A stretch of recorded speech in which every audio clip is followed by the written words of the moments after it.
everyone. We are going to start learning about a new kind of bonding. Up until this point, we were talking only about ionic bondings. Now we're going to start looking at covalent bondings. So before we get into the actual types of bondings, I want to make sure you know there are a couple exceptions that do not make any type of bonds whatsoever. And those are your noble gases. So if you were to look at your periodic table, they would be the ones in the very last row or the very last column, and they would start with helium. And that would be like helium, neon, and I think there's about 6 more under that, and they exist as completely uncombined atoms. So they are considered monatomic. Mon means one, and atomic means atom. So there's one atom in that type of element.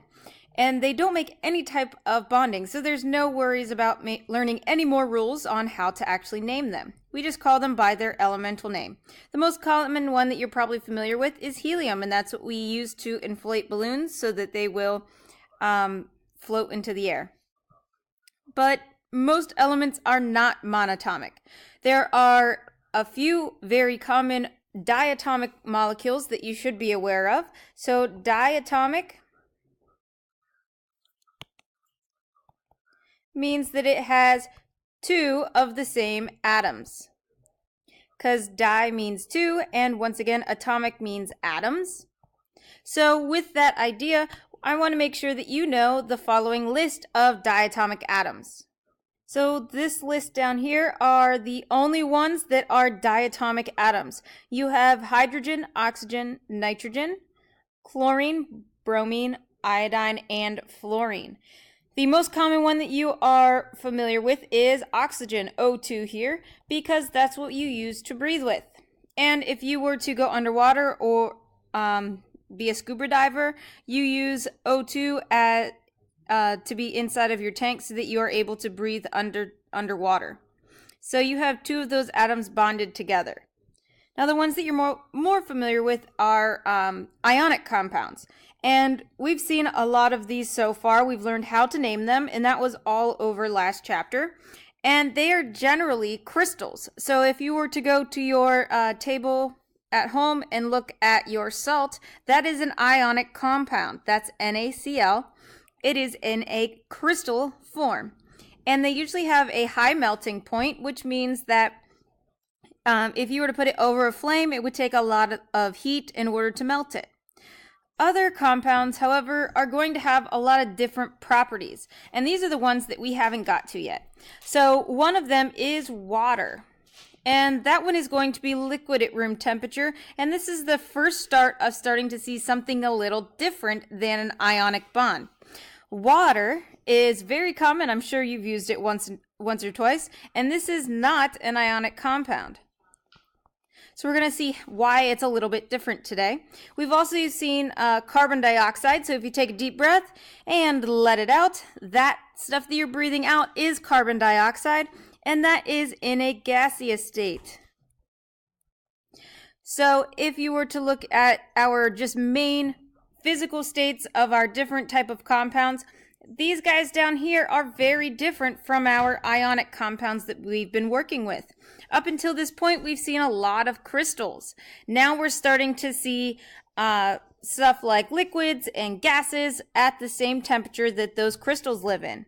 So the attractions that hold these different atoms together are not going to be fitting into this idea of ionic bonding. Because in ionic bonding, one atom is going to steal an electron, and the other atom is going to be losing that electron. Now in covalent bonds, they're not going to transfer these electrons. Instead, they're going to act very nice, and they're going to share those electrons. So whenever we are sharing those electrons, you are going to be giving those electrons to one atom for a little while, and then you're going to return the favor and get it back. That's a covalent compound. So remember, ionic bonds are going to be giving up or accepting electrons, whereas this covalent is going to be sharing. a result of that is a molecule. And once again, it is neutral, just like our ionic bonds, because whenever we make an ionic compound, we are going to have a neutral group. These guys, even though they don't have charges, are also going to be neutral. So whenever you are looking at something like oxygen gas, they're going to have two oxygens that are covalently linked and are neutral. So oxygen is an example of one of these diatomic molecules. Remember, di means two and atomic means atom. And whenever you have something like a diatomic atom or another covalent compound, we're going to start sharing electrons. So I've drawn the electron dot structure of the oxygens down here at the bottom of the slide. And you're going to start to see the first example of sharing of electrons. So each oxygen in this compound has 6 valence electrons, but remember, we want to get to the total of 8 valence electrons to fill that octet rule. Remember, octa means 8, so that octet rule means that each element has 8 valence electrons. So through sharing, we're going to get a total of 8 valence electrons for both oxygens. So the sharing happens in between the two molecules. So one electron from the oxygen is going to move to the center here, and the green electron from the other oxygen is also going to move to the center here. And you're going to start to see a sharing between the two, as well as with these two electrons. They're going to be sharing as well. And let's see what results from that. Okay, so after I've redrawn all these electrons now that we're sharing, we start to see that these two electrons are being shared between those two oxygen atoms, as well as the second pair. So if you were to count all of the valence electrons, you would get 8 for both. So if you wanted to count that out, there's 1, 2, 3, 4 of their originals, 5, 6, still those original from that first picture. However, you get the 7th and the 8th one borrowed from our green structure, or our green electrons from our second atom. And if you want to count for our second atom, we have 1, 2, 3, 4, 5, 6 original ones, as well as 7, 8 from the bonding and sharing between two of those atoms. So overall, both of our oxygens are very happy. They have those 8 valence electrons. And this happens with all of your diatomic elements. There's going to be sharing in between them to make sure they have those 8 valence electrons. It also happens whenever we are looking at molecules in a compound. So if we have something that has more than one type of more than one type of atom, it's going to create this molecular compound through the sharing of electrons. So let's take a look at that. So I've drawn out our different electron dot structures for our hydrogens and oxygens in water. If you need a refresher, H2O is our overall compound.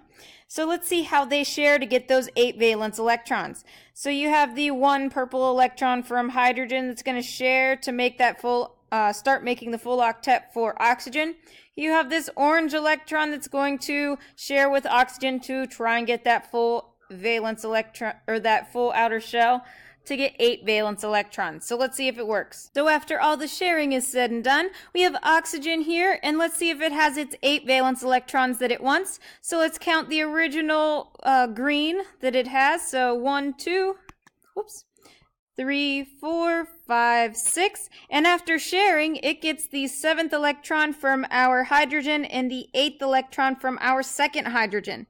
Now note here that hydrogens only need 2 valence electrons in order to make this, in order to have a full outer shell. So these guys actually do fit the octet rule in a modified version.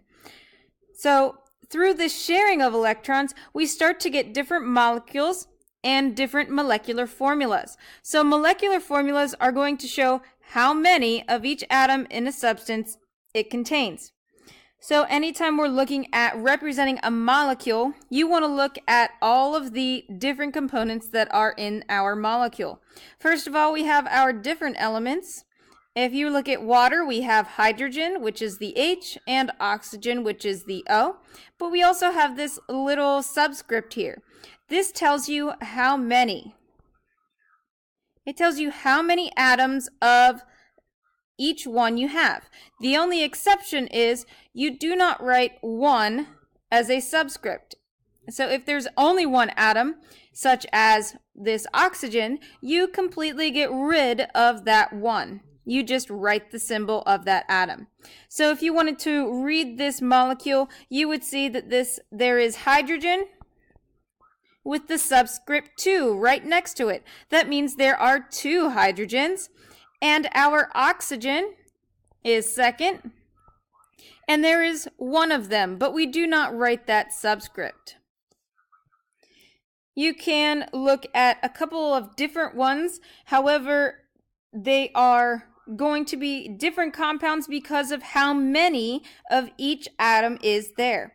So butane is a good example. You may have used it before if you've used a Zippo lighter, but butane has the molecular formula of C4H10. So if you were to look at this formula, you know that it contains carbon because of the C, and because of the subscript 4 right after that C, it tells you that there are 4 carbons. Now, if you were to look at the next one, you have H, which we know is hydrogen. And the subscript 10 tells you that there are 10 hydrogens. So whenever we're looking at this molecular formula, it's going to show the actual number of atoms in each molecule.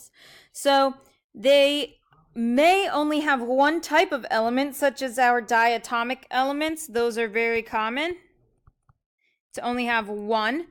And whenever we're looking at this formula, it's important to note that it does not tell you the structure of that molecule. So if you were to look at just one molecule, for example, NH3, it doesn't tell you the actual shape. There are lots of different ways to show that, and we're not exactly sure which one is correct just based on the name itself. So if we were to look at the molecular formula of C9H8O4, let's see what makes up this molecule, also known as aspirin. So if we were to look directly at the first one, the first capital letter is a C, meaning that is carbon. And the subscript that follows it means that there are 9 of them. Next we see there is an H, which means if you look at your periodic table, that is hydrogen. And the subscript 8 means that there are 8 hydrogens. Finally, we get to our last one, which is oxygen. And the subscript following it tells me that there are 4 of them. So overall, we have 9 carbons, 8 hydrogens, and 4 oxygen atoms. And it tells us everything we need to know about that molecular formula as to what makes it up. Now, the formula of an ionic compound is very different from that of a molecule, because a molecule is made up of 2 or more atoms that act as a unit. And ionic compounds, they may exist as individuals because they can be ions. However, with molecules, they must share those electrons, so they have to be very close to one another. If you were to look at the overall differences between our ionic and our covalent, covalent would be here on the left, and ionic would be on the right. So if you were to look at a collection of different molecules for a covalent compound, you would see that they kind of exist as individual units separate from each other. Whereas in an ionic compound, they're completely individual of one another. They don't have to share one thing with another because they've already stolen that electron. So they end up making something like a crystal. If you were to look at the molecules, see how close together our hydrogen and oxygens are? That's because they must share those electrons. Whereas in an ionic compound, you have one positive cation and one negative ion or anion. That is very different. They are discrete units. However, writing those chemical formulas, remember we use the lowest common term on the left, and we have to use specifics on the left. All right, that's it.